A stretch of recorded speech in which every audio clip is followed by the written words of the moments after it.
I remember my parents taking me to church, and they showed this sonogram video. It's called The Silent Scream.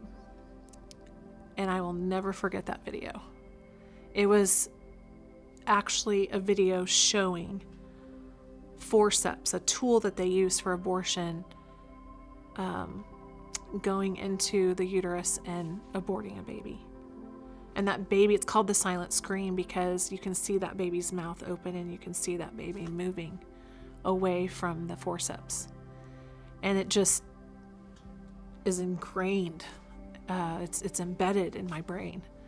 And from that point on, I wanted to be a part of making a difference, of showing families, showing women that life does start in the womb.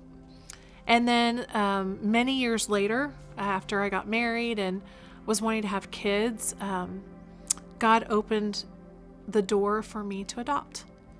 And so this sweet 16-year-old birth mother who was in a really hard teen pregnancy chose life for this little boy, and she made me a mom. And so from that point, I knew that I wanted to be even more a part of the adoption stories of women.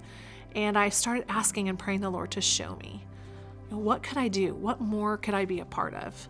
And about 5 years ago, I talked to my husband and decided to go back into the nursing field. I had a background in nursing. As a matter of fact, I was a neonatal nurse, and I decided it was time. My kids were grown up. I'd been out of the hospital setting for quite some time, and I wanted to go back, possibly into neonatal ICU.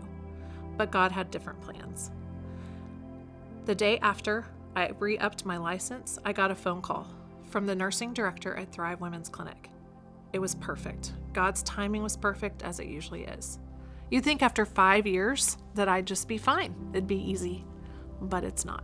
I get nervous every time I go into that sonogram room. But I am thankful for that nervousness.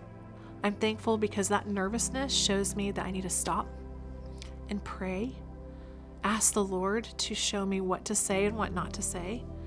And He reminds me sweetly every single day with every single patient that that's His baby, that that's His mom, and that's His family. And so all I can do is be His messenger. It gets hard, but I love it.